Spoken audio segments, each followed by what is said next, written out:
Fine, I'll do it. I'll finally review you and put this all to rest.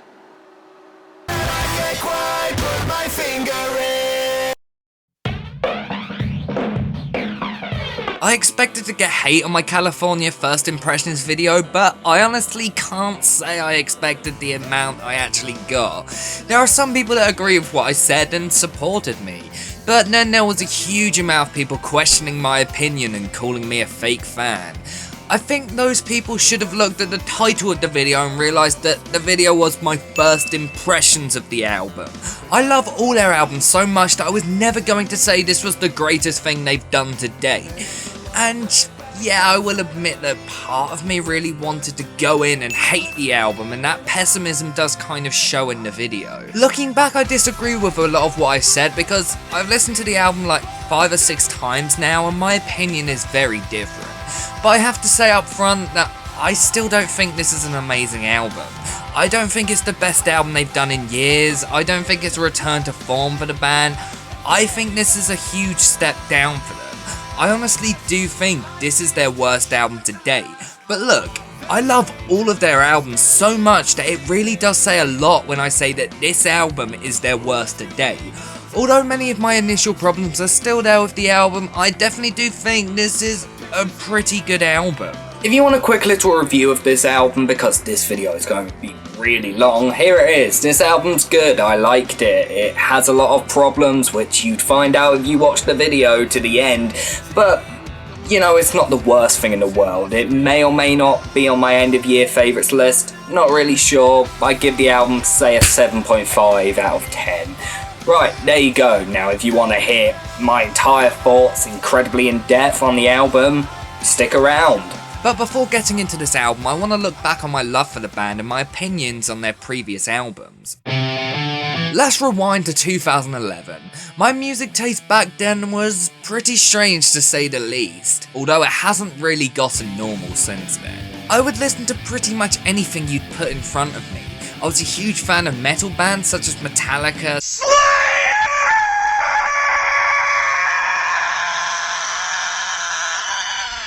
System of a Down, Avenged Sevenfold, etc, etc. But at the same time, I was a big fan of pop music. I listened to a lot of stuff that looking back on now I am incredibly ashamed of. Like the fact that at one point I liked Nicki Minaj and Chris Brown is pretty sad in my opinion. The more rock and metal side of music was heavily influenced by a few of my friends I had. When hanging out one day they played Damn It to me and I thought it was pretty good. They then proceeded to play it 10 times in a row until I asked them to put something else on. But that track was stuck in my head for a while afterwards and I found myself listening to it a lot. I then ventured out to their other stuff and they even brought out a new single with Up All Night. In December of that year, I bought their greatest hits album and listened to it pretty much non-stop for at least a month. I knew all the lyrics and my family were all getting pretty bored of hearing nothing but it. In January 2012, I bought Enema of the State. Then after that, I got every single one of their albums, listened to them on repeat, and the band quickly became my favourite band.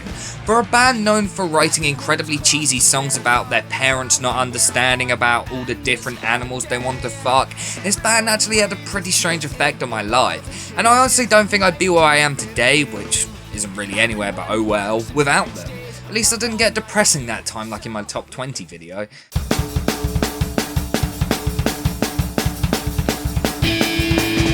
The band's debut album from 1995, Cheshire Cat, has always been my least favourite in their discography. Don't get me wrong, there are some fantastic songs on there. Songs like Carousel, M&M's, Bentuzla, Touchdown Boy, Wasting Time and Peggy Sue are among my favourite Blink songs ever, but I always found it the album that was hardest for me to get into. I guess the raw and underdeveloped sound that many people love about it wasn't ever something that appealed to me.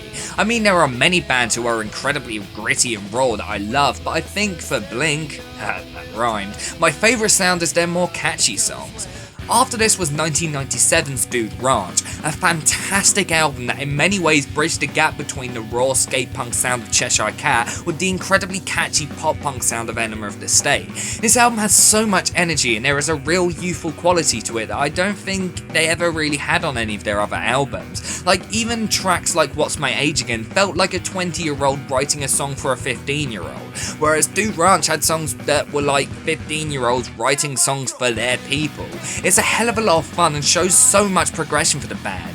Although the silly lyrics are still there, they are actually a lot better. Like, the tracks just seem much more thought out and well written than Cheshire Cat did. 1999's Enema of the State is the breakthrough album for the band, and in my opinion the band's defining album. It was their first collaboration with Jerry Finn, who I think really helped the band find themselves. This album takes the band into more radio-friendly, polished songs instead of the rough, crude punk from their previous albums. This album kind of sounds like a college album. Dude Ranch is like an album in which you're too young to really do anything and you have loads of possibilities. Enema feels like the album when you're realising that you're wasting those possibilities by still trying to keep your youth going, but at the same time really finding who you are, something that college is supposed to kind of be for. Although still incredibly stupid, these songs feel a lot more mature, especially when it comes down to the songs about love. In 2001 we got Take Off Your Pants and Jacket, an album that people either seem to think is the band's best or the band's worst album. I personally really like it, but wouldn't consider it to be the best or their worst.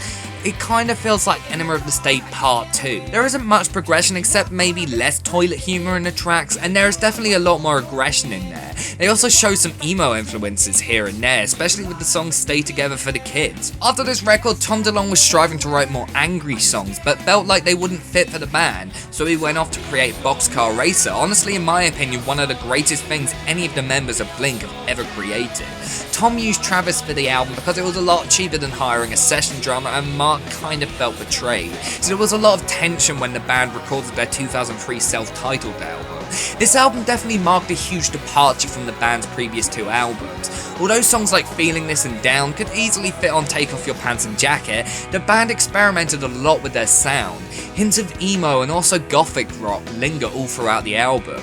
The band took some interesting steps when it came to production and songwriting too. I think Robert Smith from The Cure said it best when he said that people weren't allowing them to be something else, and if any other band put that album out as their first album, people would go crazy. And I definitely agree with that, because honestly, this is my favourite album of all time. When I say Blink are my favourite band to people, I always do kind of feel a little bit ashamed because of the reputation they have, but albums like this really do remind me that they're a band that I think are incredibly misunderstood. Sure, Tom's vocals are pretty terrible a lot of the time, but this album does really stand out above most pop-punk albums, not just for its time, but in general. In 2005, the band broke up. Tom went off to create Angels and Airwaves, a project that's similar to the self-titled album I feel like is incredibly misunderstood. Their debut album, We Don't Need to Whisper, is killer, I Empire is good, the Love albums weren't great, and The Dreamwalker is amazing. Meanwhile, Mark and Travis went off to work on Plus 44 and released the album When Your Heart Stops Beating. When Your Heart Stops Beating blends elements of pop-punk with new wave and electronica sounds. Take blink-182, The Cure and The Postal Service, put them in a blender, and this album is the smoothie that it's created. At times incredibly dark and personal, but also fun and upbeat. In 2008 the band reunited, and in 2011 we were given the band's first album in 8 years with Neighbourhoods. I completely understand why Neighbourhoods met so much mixed response, and honestly I'm not going to sit here and defend it. I like it, but yeah, it's not amazing. It does have some of the band's worst songs. It could have been much better, and I think a lot of the reason it wasn't as good is because of Tom's reluctance. Look, I love Tom, but even I can admit that his heart obviously was not in the band. I'm not going to say it seemed like he was trying to get a paycheck, because I do think it was more than that. I think he was trying to relive the glory days of Blink, but at the same time wanted to experiment and try new things. The two really didn't blend well together, and the outcome was Neighbourhoods, a messy but somewhat charming album. After this they released the Dogs Eating Dogs EP. This is easily the most overlooked thing in the band's discography. I feel like this EP blended what the band did perfectly before through the band and their other projects. All 5 tracks are great. I don't really know why this EP didn't get huge recognition, but I think it's probably because it's simply an EP instead of an album. If it were an album, I know people would have gone crazy about it. And that brings us to 2015. There was a really confusing back and forth thing where Mark and Travis said Tom left and Tom said he was still in the band. It eventually ended with Tom not being in the band, although to this day he keeps saying that he's talking to Mark and Travis about returning and Mark has said he's making it all up. It's still super confusing even now, but what is definite is that Matt Skiba from Alkaline Trio joined the band for a few shows in 2015, the reception was solid, and now we have a 7th album with him filling the shoes of Tom.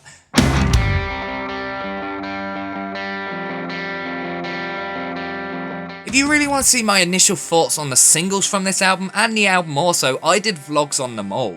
All of those videos received incredibly mixed responses from people, which I expected. Look, there is no denying that a huge element of Blink's appeal is their catchy pop-punk sound. Very few people went to the band for maturity and well-written music, they wanted fun and stupid pop-punk. And yeah, personally I love that side of Blink. But what I found more impressive was them experimenting and showing what they were truly capable of. That self-titled album showed a completely different side to the band, which was so exciting and interesting.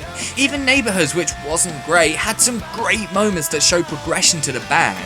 Although Tom's Angels and Airwaves influence seemed to be clouding it too much, there were still some really solid tracks that were well written and showed something new from the band. So I was a little bit taken back when I heard Bored to Death and saw that it was a huge step back to the sound of Enema. It was catchy and fun, but something seemed to be lacking for me. I couldn't put my finger on it, but I just wasn't massively into it. I had the same problem with Rabbit Hole. Although with this track I had a few more problems, especially with the lyrical content. Something that I think is really overlooked is how good Mark Hoppus is as a lyric writer. Honestly, I think Plus 44's album has some of the best lyrics I've ever heard.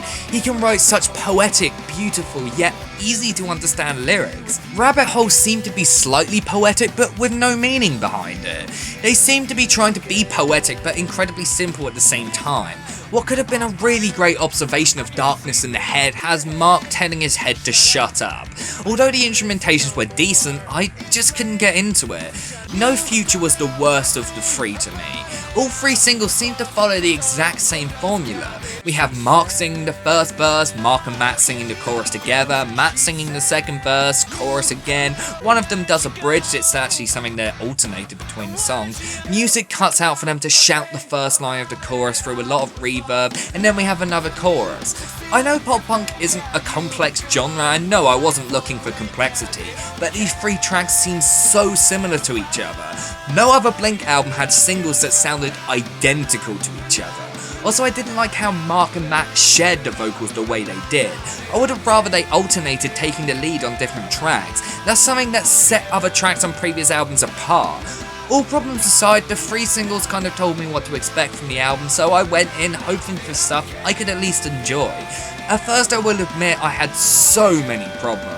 It seemed the problems jumped out over the things I liked. Although tracks like Cynical and The Only Thing That Matters instantly stuck out to me, for the most part I was incredibly disappointed by what I heard. And yeah, a lot of people were on my side agreeing that it was their worst album to date, that it was nowhere near as good as it should have been, and that those who liked it were in denial. But I have to come clean and say after listening to the album a few more times, the things that I have come to really like about the album became more prominent, and those problems I had, although didn't go away completely, definitely became less annoying. With the album, producer John Feldman wanted the band to go through their discography and make songs that sounded like elements of their previous albums, but he skipped over the first two albums because Travis wasn't in the band at the time. But still, he said the band needed to write one fast punk song. That song became Cynical. Cynical instantly gave me hope. It starts off with Mark singing and playing bass, instantly getting you into the mindset that Mark is pretty much going to lead this record, something that he's never actually done before. He always felt like the second member with Tom taking front stage, so it was definitely refreshing to see Mark finally get his moment in the spotlight. He plays beautifully sounding chords on his bass. Then Travis crashes in with a fantastic drum fill, and then the song goes into this fast and catchy punk song. Mark sings about being afraid about the new era of the band. He feels like he should just let the band rest because of Tom. He sings about the phone ringing and wondering if it's back again, basically a reference to hoping it's Tom saying he wants to bring the band back. track. He realizes that the old Tom is no longer there and that the only way he can go back to the band that he loved is by moving on without him. Matt comes in for the chorus, in which he pretty much tells Tom that his place in the band has gone and that his apologies and wishes to come back to the band won't get him anywhere. This is a perfect way to start the album. A farewell to the old Blink and a welcoming to a new era. The melodies on this track are fantastic and it's just a super fast and fun track. It's short, but I think the length is actually really fitting. It's quick and doesn't overstay its welcome. This is in many ways an introduction, and like many intro tracks, it shouldn't be long, so I think its length is perfect. In fact, I think everything about this track is perfect. Although Matt doesn't really have a catchy guitar riff and just plays chords, it does actually fit. Like, it feels very much like a simple 90s punk song because of it. Travis's drum work is insane. He shows that he really can have the energy and speed that the early Blink records had, mixed in with his unique and complicated fills. This track is a huge highlight. If the entire album sounded like this album could be like the best thing any of the current or former Blink-182 members have made since self-titled album. This is just a really amazing song.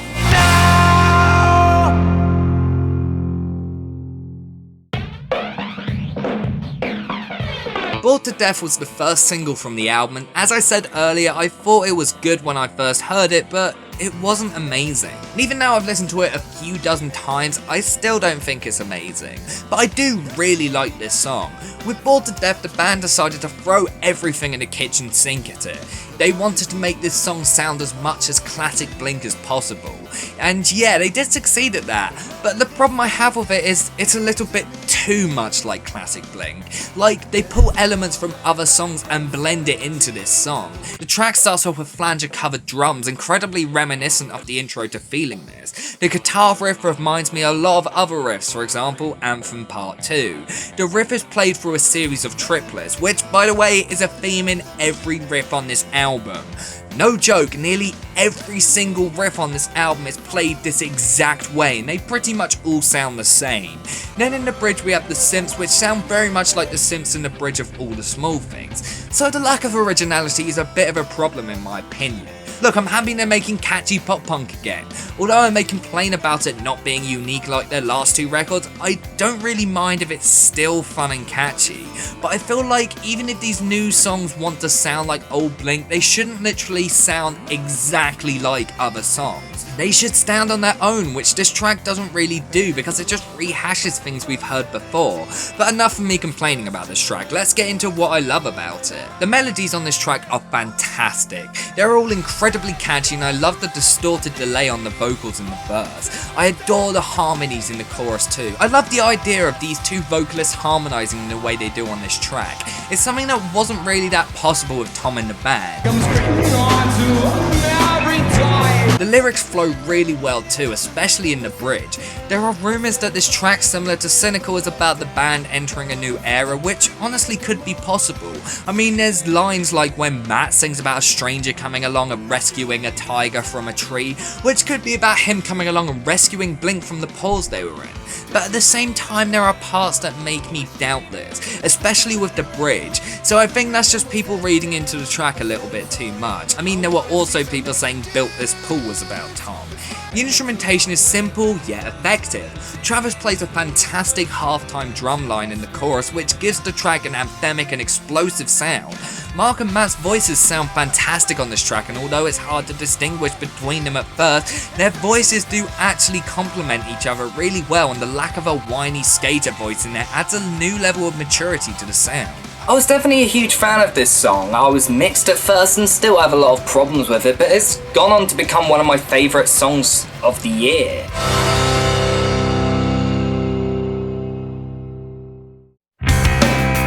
Hey, it's Anthem Part 2, and everything's magic. What is it with those two notes that they have to use them so much? She's Alf Her is one of the defining tracks on the album. The incredibly fast and catchy sound of albums like Enema of the State and Take Off Your Pants and Jacket return, and for the most part it's a pretty good song, definitely really fun and catchy. It's basically a simple love song, but there are some elements to the lyrics that make it more modern. The track is about falling in love with a weird neurotic hipster girl. Basically this is in a way about falling in love with your strange Tumblr addicted teenage girl. She's antisocial, crazy and dresses dresses in all black. Also, she has Bauhaus stuck in her head. Wait a second, this girl sounds like me. I myself have found Bela Lugosi's Dead stuck in my head a few times. I'm antisocial and I wear a black skirt. Mark and Matt have an admiration with this girl, even though she is pretty batshit insane and definitely not your average girl.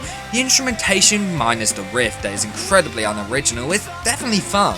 It's simple, but that works in its favour. Like if there were delayed guitars and loads of synths in it, it definitely wouldn't be as good as it is. And I've definitely found this track stuck in my head a lot since I first heard it. But it's not perfect. My biggest problems come from the lyrics. There is quite a bit of repetition in the tracks, which gets somewhat annoying. I'm not a big fan of the stuttered A in the pre-chorus, and throughout the verse, the first and third lines are repeated. Although I guess it flows well and is catchy, it also seems a little bit lazy. Like they couldn't pad out the rest of the lines, so they just decided to repeat it instead. Plus there are a few lines that really are pretty terrible. The second line in the chorus is especially one of these lines. This line just doesn't really fit, it just seems a little awkward. Plus, doesn't really make much sense. Like, why would she openly tell him that she's crazy? Surely she'd be more crazy if she thought she was normal. Plus, the bridge seems a little bit contradictory. Mark says she's not complicated, but I thought the whole point was that she was complicated. She's really weird and insane, so like, surely that is pretty complicated. If she wasn't complicated, she'd be like every other girl and she wouldn't be out of her mind. I'm kind of a fan of the gothic rock references in the track, like saying how she listens to Bauhaus, and also the line about her losing her head on the door, which did kind of throw me off at first, but then I realised that it's a reference to the Cure album. There's a piano part in the bridge which is actually played by Travis's 11-year-old daughter, you know, the one from the Rice Gum controversy. I think it's definitely pretty sweet for them to bring their kids and put them on the album. Mark's son Jack also sings backing vocals on one of the tracks too. With this track they wanted a simple, no-brainer pop-punk song, a song that you didn't have to think about and could just enjoy, and yeah, they really succeeded with that. This is a really solid track, although lyrically problematic, it's easy to look over that and just enjoy the track for what it is. The fuck just happened? Where did this come from? After 3 pretty fun and upbeat pop-punk songs, we have a song that really does sound unlike anything the band have ever done before. It has a hip-hop inspired sound and the sports anthem sound of songs like Victorious by Panic at the Disco and every single post-breakup Fall Out Boy song. At first I was not sure what to think about this song. As the verse started and I heard the hip hop sound of the track, I honestly sighed and was so disappointed. So far the album was on a good streak, and then this track came along and I had no clue what it was and why it was. But it was definitely one that drew me back quite a lot because I really had to work it out, and weirdly it's become one of my favourites on the album. The track originally started because they wanted a song to play to Travis's hip-hop stylings, and as you'd expect, his drum work really stands out on this track. It's seriously fucking fantastic. He doesn't have any super complicated fills like normally, and pretty much plays the same beat throughout, but he plays it with such power and passion. He really reminds us how amazing a drummer he is with this track. The track is definitely the darkest track on the album, and probably the heaviest on it too.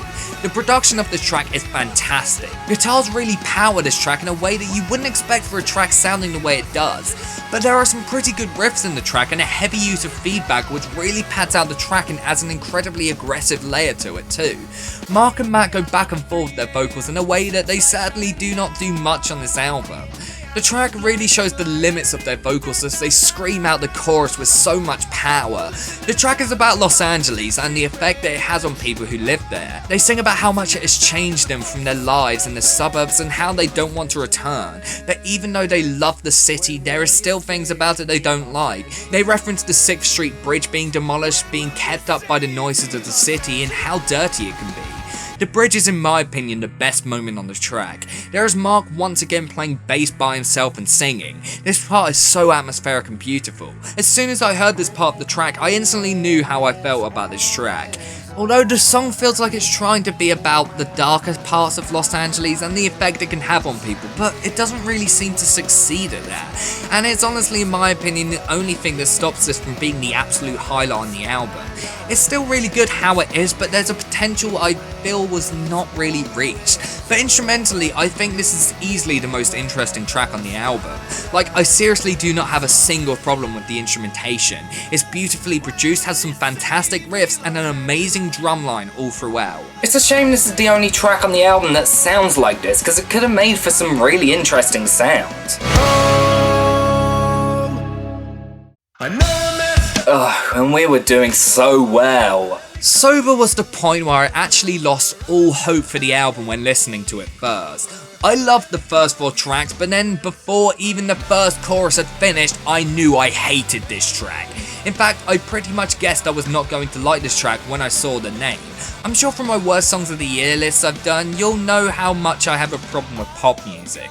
I don't automatically hate all pop songs. In fact, there's a lot of pop songs every year that I absolutely love. But the problem I have with them is how commercial they are. They just seem to lack a lot of passion and seem to just be made because people will lap it up and listen to it. A lot of pop songs don't sound like they were made because the writers thought the song was good. They seem like the writers wrote them for the money. This song sounds exactly like that. I'm not going to say that Blink never had a commercial aspect to them. I mean, look at all the small things. But that track was catchy and had charm. This track doesn't have either. It's just really, really bad. The song was co-written by Patrick Stump, and honestly, for a guy who previously wrote Uma Thurman, I think this may be one of the worst songs he's written to date. The idea behind the track was basically to make a song that would fit on modern rock radio. So that pretty much explains everything. It's pretty much everything I feared from the album, an incredibly overproduced mess of a song. The track is about Mark falling in love with his wife and the troubles their relationship has seen while he's been out getting trashed on tour. The lyrics on this track are the worst on the whole album. Everything is so average and uninteresting. Plus there's some lines that made me cringe so much when hearing the song. Fuck that line, that is such a terrible lyric. It's so bad that a song with so many writers is so much worse than songs that Mark has written by himself. And to make things lazier, they have to throw in the Nas on this track. I say this with no hyperbole, this is by far the worst track the band have ever written. When writing this review, I listened to every track like 5 times in a row, but this track I had to give up listening to after a couple of listens because it was driving me insane. It's just so terrible.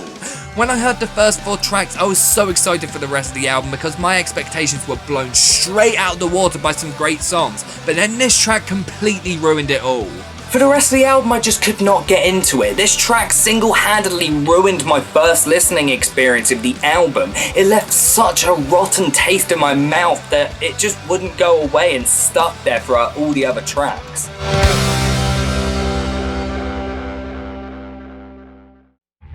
I wouldn't have a problem with Blink doing another joke song if it was funny.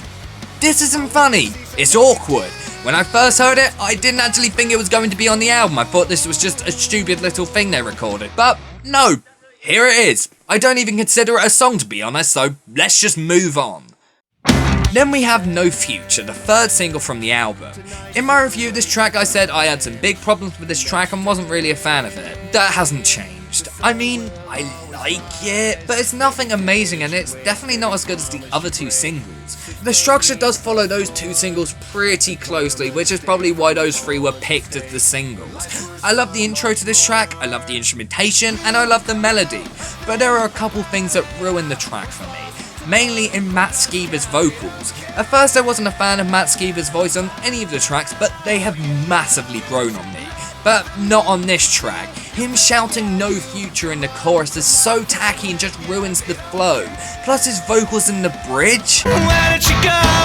Oh dear God, what happened there? It sounds like a really bad take where his voice cracked a couple of times, but instead of re-recording it, they tried to correct it with pitch correction.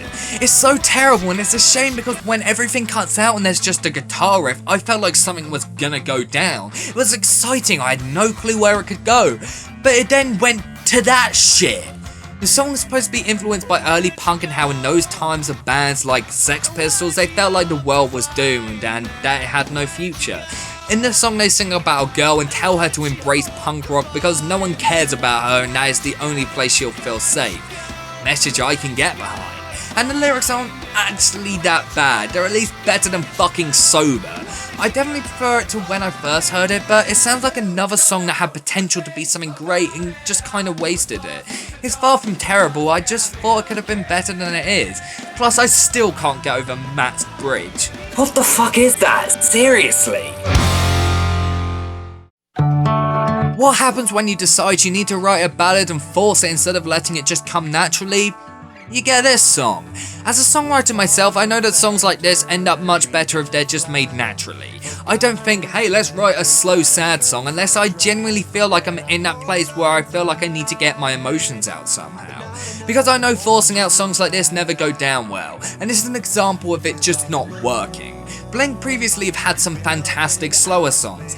Adam's song, Stay Together for the Kids, I Miss You, I'm Lost Without You, Boxing Day, they're all great songs, but this one just lacked what all those songs had. This just seems so bland and average.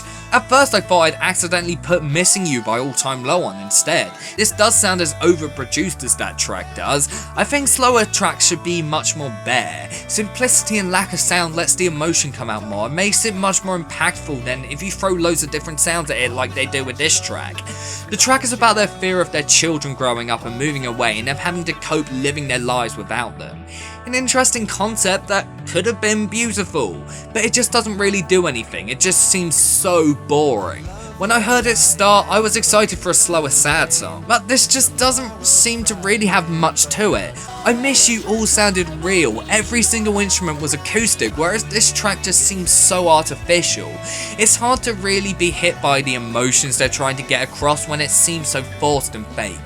The vocals are good, the melodies are decent, but overall this song isn't anything special. I wanted to like it, I just couldn't do it. For me, this is just a real disappointment. Another song full of wasted potential. And this is the track that breaks the album out of its slump. Kings of the Weekend, similar to She's Out of Her Mind, is a fast, simple pop-punk song.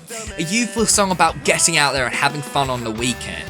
This is simply a party song about having a break from your day job or school or whatever and being able to celebrate your freedom. It's incredibly simple and pretty cliched, but honestly that gives it a lot of charm and the song is so damn catchy. Over the past couple of weeks, I've listened to this song on loop and have belted it out. It's just so much fun and reminds me a lot of Enema of the State era of Blink. Mark sings about how these breaks on the weekend save his life from the worst times, and one of my favourite lyrics on the track is "Thank God for punk rock bands," celebrating a genre all about being free and being yourself, something that this track definitely revolves around. The melodies are so great on this track. Mark and Matt harmonise during the chorus and it sounds beautiful. The guitarists on this track are definitely some of the most unique and memorable on the album, and I love that random scream before the chorus. Like, I didn't expect it and it really threw me off, but it added so much. No words of a lie, this is probably my favourite track from the album and it's actually quickly becoming one of my favourite Blink songs. It's simple, fun and incredibly catchy. It's exactly what this album should have been front to back. Teenage Satellites is one of the tracks on the album that I feel like should be really good, but I haven't really found it sticking. It's not the most memorable track on the album and definitely doesn't really stand out, it feels like pure filler. The riff on the track is literally just an octave.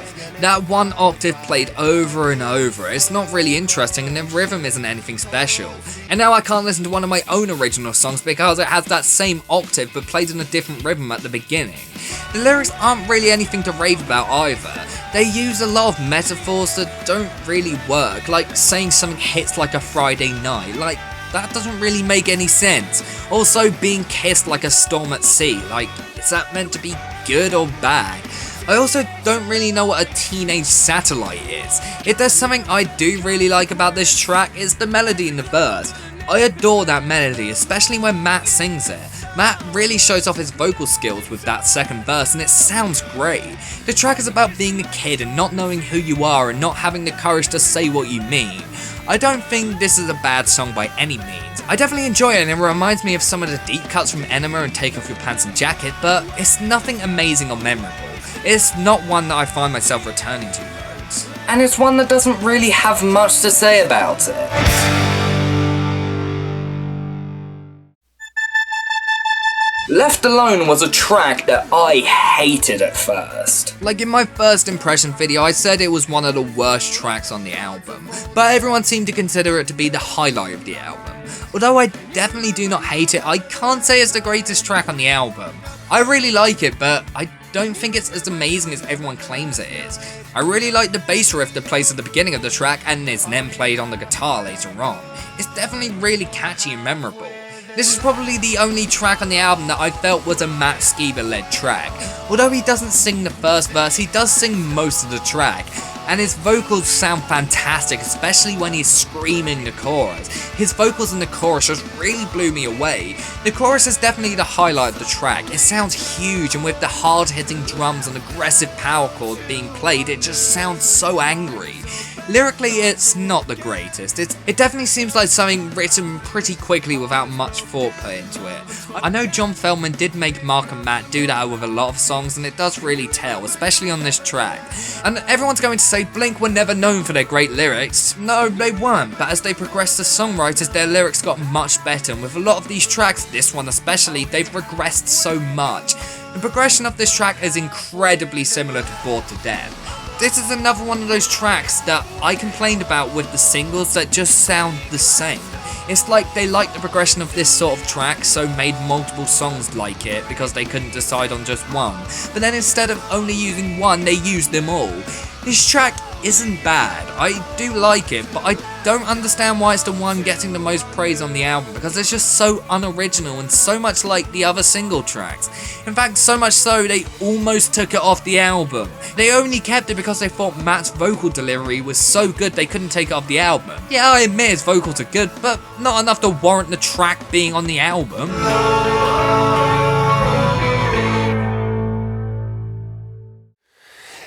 Okay, Rabbit Hole is a track that grew on me really quickly. In my original review, I wasn't big on it, but as I've listened to it more and more, I've grown to love it loads. Like, this is one of my favourite tracks in the album by far. It's just so much fun, so exciting and so aggressive. Although some of the lyrics are a little cringy and don't make complete sense, I definitely have grown to enjoy them. I like the riff on the track, it's nothing standout, but it's definitely catchy. The melodies are all great too, and of course Travis's drum work is amazing. His drum work really makes this track into this incredibly punchy and aggressive track, and Mark's bass playing really shines through and keeps the song moving. The track is about refusing to fall into negative thoughts that you sometimes have. As well as this, using the rabbit hole phrase is kind of a callback to that old rabbit logo, which is pretty cool. This is one of the only tracks on the album that definitely seems to be much more mature lyric-wise. They don't seem to be writing this youthful pop-punk anthem. They go into more mature and serious places, and those darker lyrics about depression really contrast the incredibly peppy instrumentation and melodies. It's one of the most aggressive tracks on the album, and it's definitely a highlight for me.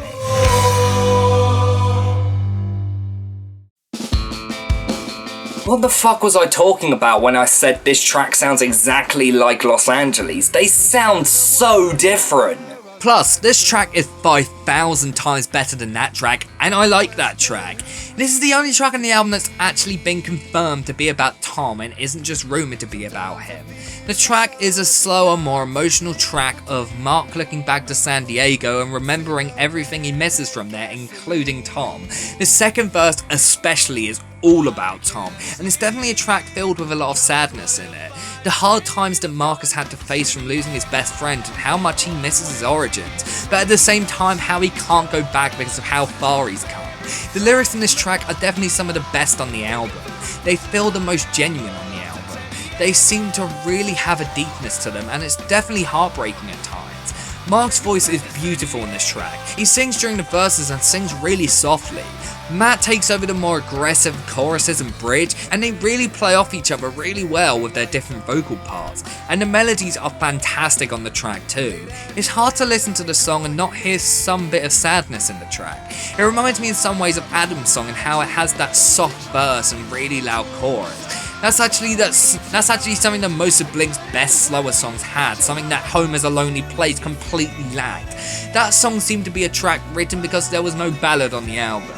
This feels much more natural, feelings that were genuine and needed to be expressed in the song, and because of that, this track is fucking beautiful. It's hard to listen to the track and not get a little bit choked up if you're a big Blink fan. Hearing Mark admit how, although he's glad the band are where they are today, that he also misses the old times. It's a bittersweet farewell to the city he grew up in and the friends he made and lost there.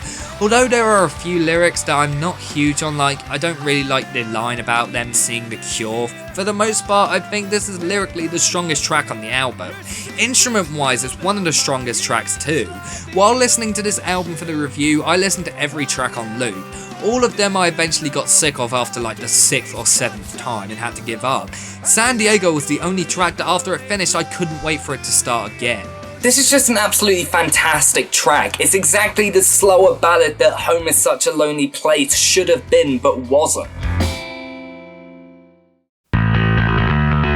Hey, it's St. Jimmy, or All I Want Is More, or Roller Coaster. Seriously, this track doesn't really have much of its own identity. Okay, but all similarities aside, I do really like this track. It reminds me a lot of Take Off Your Pants and Jacket. It's short, sweet, and incredibly fast. This is meant to be a track similar to many of the other Californian-based punk bands, so I guess the Green Day and Real Big Fish similarities make a lot of sense. The bridge also reminds me a little bit of the chorus for the Party song. I'm not sure why, but it does. It's a lot of fun, lyrically pretty shit, but I can ignore that. I really like it. Nothing much to say about it, it's a good track.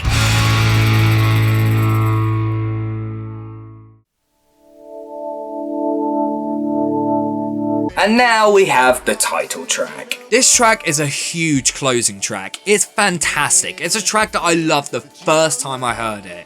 It was just the perfect way to say goodbye. It starts off pretty soft and quiet with Travis playing this very hip-hop inspired drum line, but then it gets louder and louder until it explodes into one of the loudest and most epic moments on the album, with Travis blasting the shit out of the drums.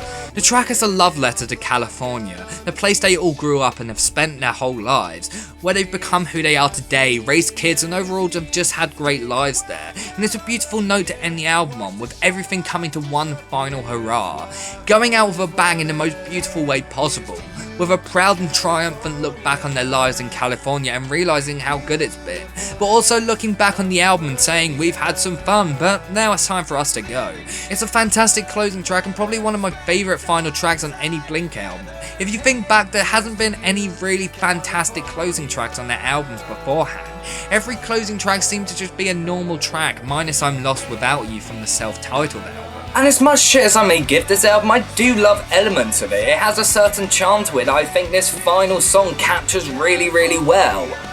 What? This isn't the final track? It's almost as if I knew that already and wanted to make a joke about how it's the final track, but really there's another one which is terrible and I want to forget existed.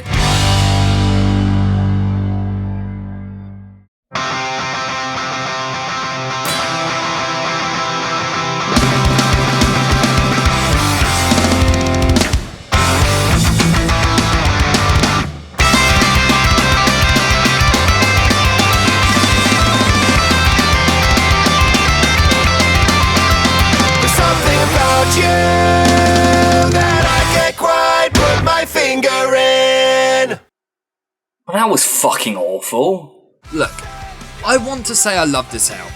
I really do.